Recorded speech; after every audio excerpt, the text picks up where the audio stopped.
नमस्कार दोस्तों, मैं अनिल कुमार शर्मा आपका स्वागत करता हूं Anil Sharma GB YouTube channel पर।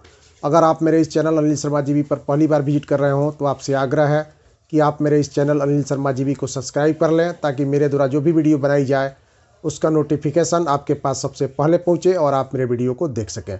तो दोस्तों, आज विधानसभा में न्यूज़ से संबंधित बहुत सारे प्रश्न जो है विधानसभा सदस्यों द्वारा किया गया, जिस पर शिक्षा मंत्री ने सहानुभूतिपूर्वक जो है जवाब दिया और उन्होंने यह बात जो है विधानसभा में दोहराई कि नियोजित शिक्षकों की जो भी उचित मांगे होंगी उस पर हम विचार विमर्श कर उनकी सुविधा के लिए लागू करेंगे। वहीं दूसरी तरफ अब के पाठक ने सार्वजनिक मंच पर कटिहार में आज शिक्षकों के समक्ष इस बात की घोषणा की कि विद्यालय जो है अब 10 बजे से 4 ही बजे तक होगा।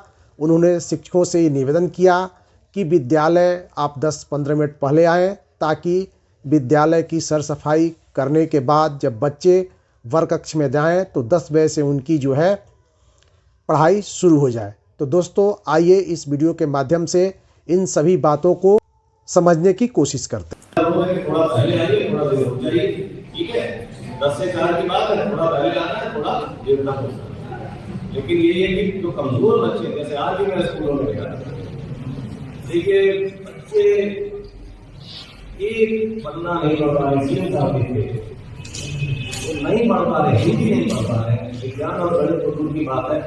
और ये 8वीं का बच्चा देखिए नहीं कुछ पढ़ पा रहा है। कहा कि विद्यालय 10 से 4 चलेगा, 15 मिनट पहले शिक्षक आएंगे, 15 मिनट बाद जाएंगे। ब्रह्मवाक्य है, ब्रह्मवाक्य। जैसे ब्रह्मा विष्णु महेश को कोई इनकार नहीं कर सकता है, वैसे ही समय सारणी को कोई इनकार नहीं कर सकता है। इसलिए मुख्यमंत्री जी का सदन में दिया गया मंतव्य महत्वपूर्ण होता है।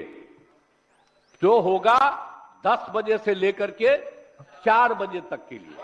और शिक्षकों, सुनो, आप नहीं जानते हैं शिक्षकों को, अरे सुनिए भाई, नहीं सुनिएगा तो नहीं बोलेंगे। अरे आप तक पढ़े नहीं हैं, सुना करिए ना, आप जानते हैं ना। सुनिए, हम कह रहे हैं, ध्यान सुन लीजिए। कल ही हमने कह दिया है पढ़ाई का तो 10 से 4, लेकिन टीचर्स को, जो बच्चे 10 बजे से पढ़ेंगे तो टीचर को 15 मिनट पहले आ जाना चाहिए। यही तरीका है। अरे क्या बात करते हैं, 10 बजे लड़का आकर के बैठेगा और वो 10 मिनट पहले नहीं आएगा। टीचर भी 15 मिनट पहले आ जाएगा, ताकि बच्चों की पढ़ाई 10 बजे से और 4 बजे तक पढ़ाई पूरी हो जाएगी, तो वो 15 मिनट के बाद चला जाएगा। 20 साल से नौकरी कर रहे हैं, 2 साल में रिटायरमेंट उनका है। अब पूरी सेवा उनकी आप ट्रांसफर कर देंगे, नए जगह वो जाएंगे, तो निश्चित रूप से उनको विद्यालय को समझने में 6 महीना लगेगा। इसी के लिए सरकार होती है, लोक हित के लिए सरकार होती है। हमको लगता है इसमें राज्य हित भी है, शैक्षणिक हित भी है, शिक्षकों का भी हित है, छात्रों का भी हित है, छात्राओं का भी हित है, समाज का भी हित है। इसके लिए सरकार सोचे, विचार करे। हम लोग के साथ बैठ करके सभापति महोदय, आप भी इसके लिए इच्छुक हैं, ये भी कुछ कहना चाहते हैं, लेकिन बोल नहीं पा रहे, समय नहीं मिल रहा। इसीलिए हमको लगता है सभापति महोदय, बड़ा मुश्किल। हमारा विनम्रता पूर्वक आग्रह केवल एक है कि इस बिहार में 1995 में शिक्षकों का सामूहिक स्थानांतरण हुआ, उसके क्या नतीजे निकल करके आए ये सर्वविदित है। हम माननीय मंत्री जी से केवल एक मात्र आग्रह करना चाहते हैं कि शिक्षक और स्नातक प्रतिनिधियों को बुला करके, मुझे ऐसा लगता है कि जिनके बच्चे वहां पढ़ रहे हैं, उनका एस्टेब्लिशमेंट है, 15 साल 20 साल से नौकरी कर रहे हैं, 2 साल में रिटायरमेंट उनका है। अब पूरी सेवा उनकी आप ट्रांसफर कर देंगे, नए जगह वो जाएंगे, तो निश्चित रूप से उनको विद्यालय को समझने में 6 महीना लगेगा। उसके बाद उनकी सेवा इतनी अल्प अवधि की रहेगी कि सरकार जिस उद्देश्य से, और इतना बड़ा काम आपने कर दिया, राज्यकर्मी का दर्जा दे दिया, ऑफलाइन ऑनलाइन दोनों सुविधा आपने प्रदान कर दिया, राज्य के शिक्षक इसके लिए आपके प्रति कृतज्ञ हैं कि सरकार ने यह महत्वपूर्ण निर्णय लिया तो हमको लगता है कि एक बार बैठ करके इसके जो विशिष्ट पक्ष है इस पर भी सरकार को विचार करना चाहिए। मिला है तो देखे हैं, वर्ग के पदाधिकारी या कर्मचारी होते हैं, ये सबों पर लागू है। तीसरी बात, जो ये लोग अन्य सेवा शर्तों के संबंध में कह रहे हैं, जब ये राज्य कर्मी बन जाएंगे तो राज्य कर्मी के लिए जो सुविधाएं लागू हैं स्वाभाविक रूप से लागू होगी। और इसीलिए हमने इसमें कहा है कि अगर कोई खास सुविधा जो राज्य कर्मियों को मिलती है और इनको नहीं मिल पाएंगी या उसमें कोई अपेक्षा करता। मंत्री महोदय ने अभी अपने जवाब में कहा जो कि मेरिट कम च्वाइस में उनको यह सुविधा दी जा रही है जो कि वह 3 जिले को ऑप्ट करें, विकल्प के रूप में दें। महोदय, मैं सदन को भी जानकारी देना चाहता हूं, आपको भी जानकारी देना चाहता हूं, सरकार को भी जानकारी देना चाहता हूं। वो उत्तीर्णांक परीक्षा है, सिर्फ क्वालिफाइंग एग्जाम है। विभाग नहीं उसको सिर्फ क्वालिफाइंग एग्जाम का है, उसमें कोई मेरिट नहीं है। इसीलिए सरकार लोक कल्याणकारी होती है और जिस समय स्थानीय निकाय के वो शिक्षक थे उसमें भी जो वो स्थानांतरण चाहते थे, कमोबेश उनको स्थानांतरण का लाभ नहीं मिल सका। इसीलिए माननीय वर्तमान मंत्री बैठे हुए हैं, इन्होंने सॉफ्टवेयर भी बनवाया, इसी विधान परिषद में इनका जवाब आया था और ट्रांसफर के लिए नियोजन इकाई में ही बनवाया। तो जब उतना तक आप सोच सकते हैं उन शिक्षकों के लिए, आप समझें सभी परिवार के साथ रह करके अगर पढ़ाएंगे तो पढ़ाने में कितनी सहजता होगी, कितने अच्छे तरीके से शैक्षणिक गुणवत्ता ये होगा।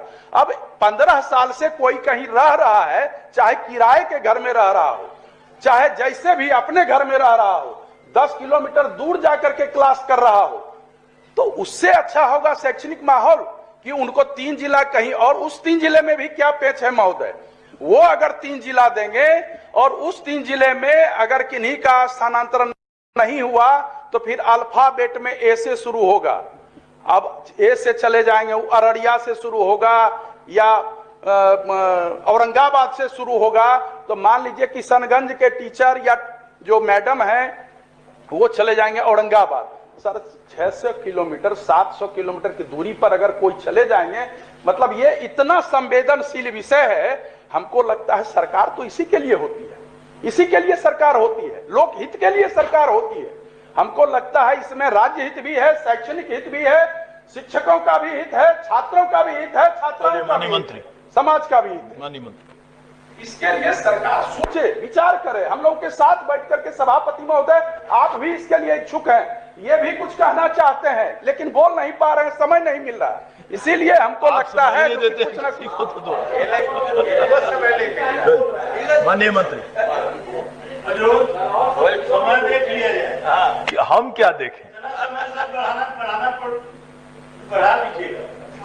हजूर ये लोग बार बार अपना मेहनत परिश्रम छोड़ लेके आता है, मंत्री जी जो जवाब देते हैं वो भी मजबूर है सर, बात मानने वाला लोग है जिन लोगों का समय नष्ट हो रहा है महोदय।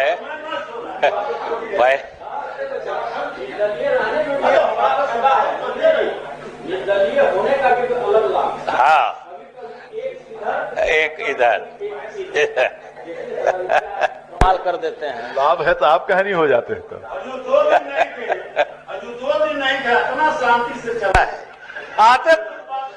चलिए माननीय मंत्री। नहीं तो महोदय आपने भी महसूस किया होगा कि सुनील जी नहीं थे तो उनकी कमी महेश्वर जी ने खलने नहीं दी थी। सभापति महोदय, जो 2-3 बातों की चर्चा की, एक तो संजय जी ने इस क्षमता परीक्षा या समवर्ग परिवर्तन के निर्णय को अधिग्रहण के मामले से जोड़ दिया। महोदय, ये बिल्कुल 2 चीजें हैं। अधिग्रहण होता है तो किसी संस्था के साथ उसके कर्मियों की सेवा सरकारीकरण होती है। यहाँ तो सब लोग काम कर रहे थे और परीक्षा लेके उनका संवर्ग बदल रहा है। वो जो पंचायतों के संवर्ग में थे, स्थानीय निकाय के संवर्ग में थे, अब वो राज्य कर्मी के संवर्ग में जा रहे हैं। तो एक तो ये दोनों का किसी हाल में कोई तुलनीय विषय ही नहीं है, इसलिए नहीं है। फिर देखिए महोदय, ये बोल रहे थे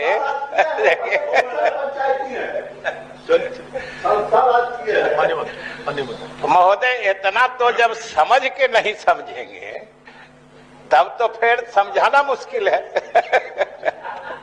हम तो कोशिश करेंगे, हमने पहले ही कहा कि हम तो कोशिश करते हैं, लेकिन अगर कोई माननीय सदस्य संतुष्ट नहीं होने का निर्णय ले चुके हैं तो फिर वहां तो लाचारी हो जाती है महोदय। इसलिए हम ये कह रहे हैं कि दोनों बिल्कुल दो बातें हैं।